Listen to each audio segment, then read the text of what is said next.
if you want to know what it's like to fight the mafia, all you do is have to watch television, because it's exactly like they do it on TV. I was at the FBI for 20 years, and most of my career here in Kansas City, I was involved in white-collar crime. No, let me take that back. I investigated white-collar crime. I wasn't actually involved in white-collar crime myself. In this particular case, we were going to a bookie's house here in Kansas City. Now, someone taking bets, and we had different priorities back in 1988 when I first joined the FBI. But we show up at this bookie's house, and the agent who's in charge of the case takes the bookie into a side room, and he starts interviewing him. The bookie's being cooperative. My role in this particular investigation, then, is to gather all the bookmaking materials that's at the bookie's desk. And I'm sitting at the bookie's desk. He's got all his betting papers there and all the lines and everything associated with his gambling operation. And I'm starting to mark it as evidence. And it's a Sunday morning in 1988. It's roughly September. And so we have football in session. Baseball season is ongoing as well. And I'm at the bookie's desk. What do you think happens next? The phone rings. Thank you very much. So the phone rings. So I don't know what to do because I'm relatively new in this job as a special agent with the FBI. And I look over at the agent. I said, excuse me, the phone's ringing. What would you like me to do? He goes, go ahead and answer it. So I pick up the phone, and before I tell you what happened next, I got to back up just a little bit.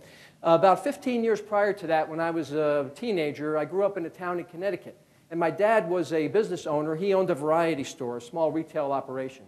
And in this variety store where I worked for my dad as a teenager, we used to have, we sold newspapers, and one of the newspapers we sold was the New York Post.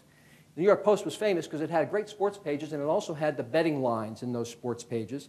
And so these guys used to come in my store, my dad's store, on a regular basis, like clockwork, about 10:15, shortly after the paper arrived, and they would flip about 3 pages into the New York Post where you'd find all the betting lines for that particular day. And these guys would stand around my dad's store, and I'm a teenager, 13 or 14 years old, and I'm listening to the conversations. They were deciding who they were going to bet on that day. The guy said, I'm going to bet on the Yankees today. They're plus 7.5. Or another guy would say, I'm betting on the Giants today. They're -3. And another guy would talk about betting a parlay on 2 different teams. And I'm listening to these conversations, and I'm learning the parlance and the lingo of betting. And that's my story, and I'm sticking to it. So after a few months and a few years of that, I leave Connecticut, become an FBI agent. I am now in Kansas City. I am at the scene of my first search warrant. I'm at the bookie's desk. The phone rings. The agent says, go ahead and answer it. So I pick up the phone. I say, hello. The guy says, who's this? So I wasn't prepared to do an undercover operation at all, so I just said my real name. I said, Jeff. And I expected him to hang up the phone. You're not going to give personal information to someone you don't know on the phone that you're talking to, right? He doesn't care that it's Jeff. He goes, Jeff, what's the line on the Chiefs today? So I remembered from my days working for my dad and hearing these guys talk, I knew what those lines meant. So I looked down at the bookie's page, and he had on his paperwork the line of the Chiefs. And I looked at it, and I said, Chiefs are -3. How much you want? Wait a minute, this is 1988. Chiefs are plus 60 points. I said, Chiefs are -3. How much you want? He goes, give me 100 on the Chiefs. I go, you got it. So I take down his bet. Next guy calls up, what's the over-under on the Vikings today? I look down, it goes 41-43. How much you want? He goes, give me 100 on the over. You got it. Next guy calls up, goes, I want to parlay a bet with the Bengals and the Giants. And I think that's a stupid bet, actually. So I go, I was going to say, don't take that bet. But he goes, how much? But I knew what a parlay was. It pays 12-5. I remember from my dad's story. He goes, how much does it pay? $50 pays 120. You got it. So I'm taking down all these bets, and no one is questioning the fact that there's a strange guy named Jeff answering the phone taking these bets, except for the FBI agent who's still listening on the phone because we got the phone tapped, and he's in the FBI office, and he puts down his headphones. He goes to the guys and hey, we took out this bookie, but now there's this other bookie named Jeff answering the phone.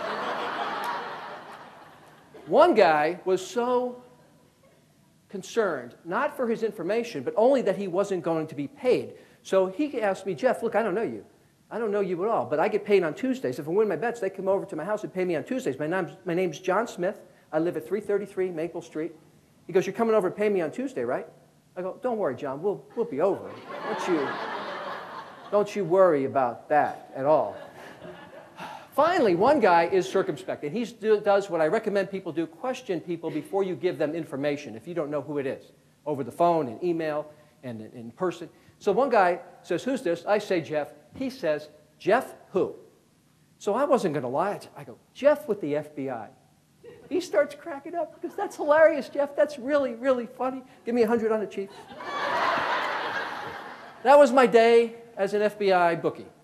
And you know, I learned through that people they're giving information out too readily. So next time you talk to your bookie, please make sure it's your actual bookie that you're talking to on the phone, and don't bet on KU anymore in the future as well.